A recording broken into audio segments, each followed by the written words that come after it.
Focus of this comparative study is horror. The first film is Ari Aster's Midsommar. The second film is Robin Hardy's The Wicker Man.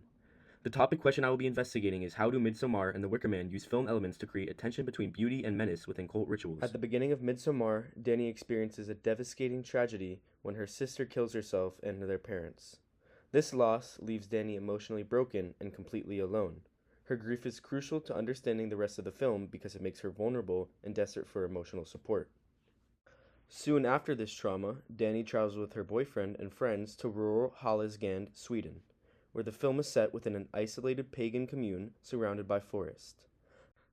The sudden shift from grief and darkness to bright sunlight and flowers highlights how different the commune feels from her previous life, while the geographic isolation removes the characters from the modern society and limits their ability to escape.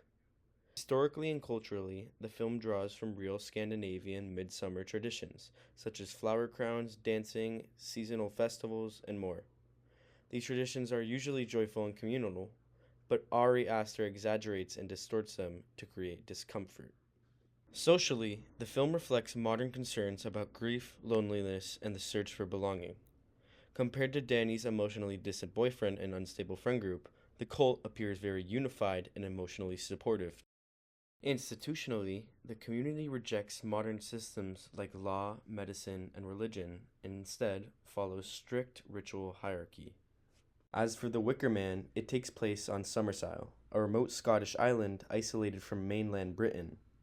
This geographic separation allows the island's belief system to exist without challenge and makes ritual the dominant force in everyday life.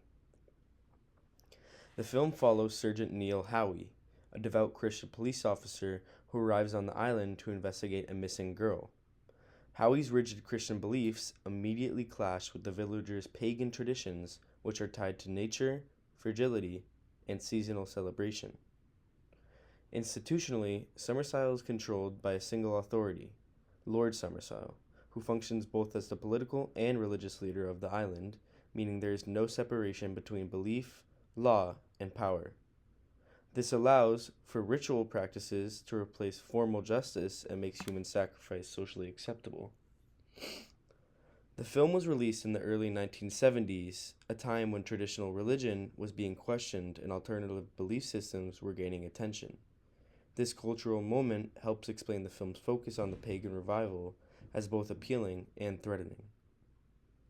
Socially, the villagers present themselves as joyful, musical, and unified. Their celebrations make the rituals appear harmless and welcoming, when, however, these same traditions are used to again justify human sacrifice. The first film element I will be discussing is mise-en-scène.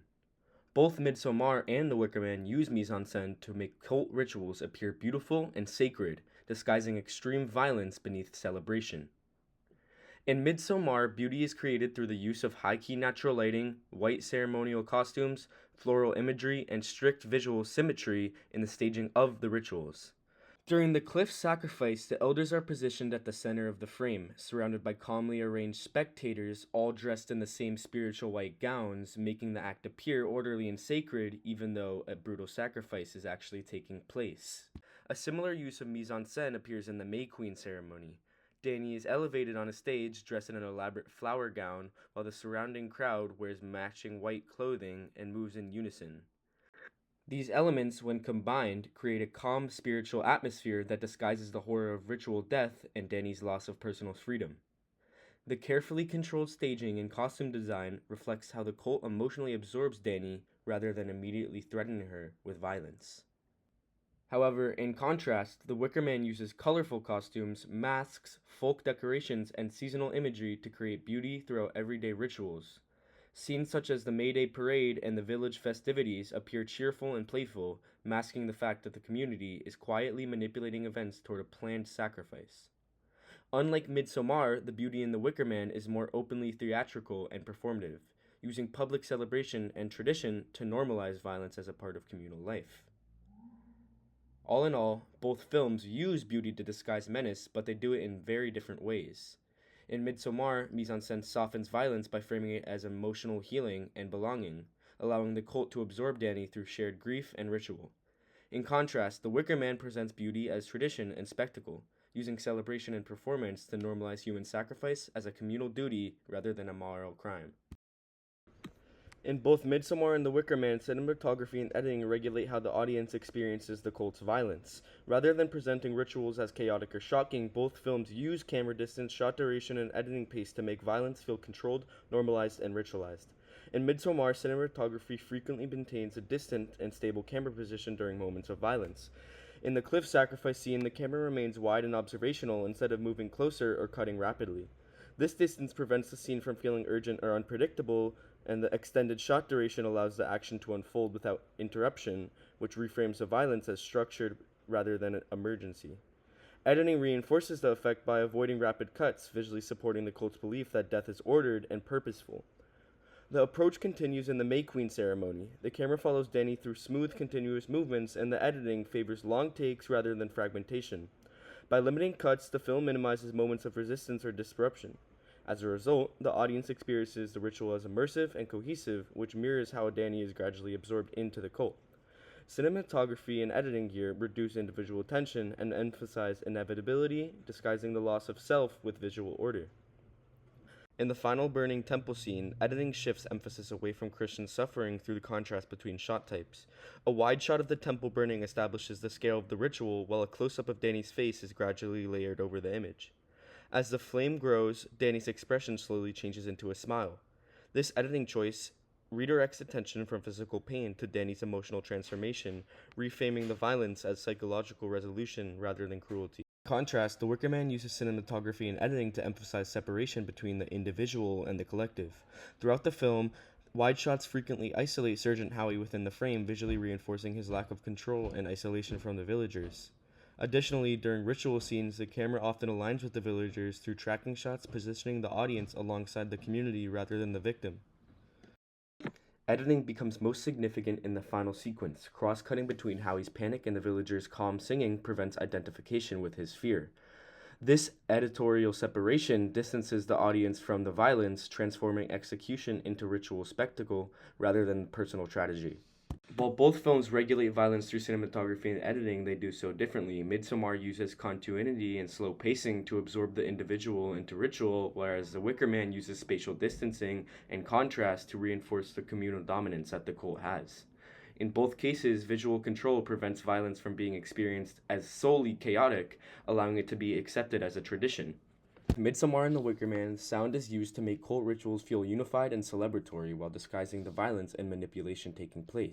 In Midsommar, sound is mainly diegetic, coming from chanting, breathing, and collective vocal reactions. During the cliff sacrifice, synchronized chanting and screaming surround the moment of death.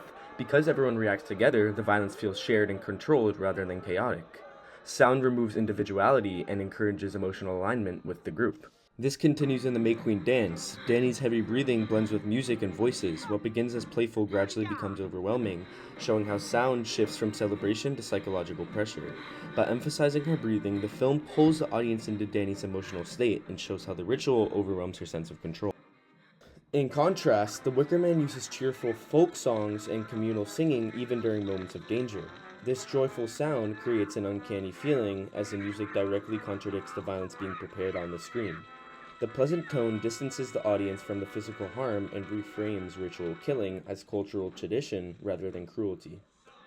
While both films use sound to disguise horror, Midsommar uses diegetic sound to emotionally absorb the individual, whereas The Wicker Man uses joyful music to normalize violence and create unease through contrast. Overall, we can conclude that Midsommar and The Wicker Man both use film elements to create a tension between beauty and menace within cult rituals, but they do so in different ways. In both films, the use of mise-en-scène, sound, cinematography, and editing present rituals as calm, ordered, and visually appealing, which disguises the extreme violence taking place in both films. In Midsommar, these film elements work together to emotionally absorb the individual. Bright visuals, collective vocalizations, slow pacing, and continuous camera movements make the ritual violence feel like healing and belonging. This makes Danny's loss of autonomy feel like an emotional resolution rather than actual control. In contrast, The Wicker Man uses film elements to emphasize communal tradition and spectacle. Colorful rituals, joyful music, and contrasting editing present sacrifices as cultural duty, creating an uncanny effect where celebration coexists with the cruelty taking place. Ultimately, both films reveal how horror can also operate through beauty and ritual, using film elements to make violence feel meaningful, acceptable, and justified, rather than overly chaotic or dark.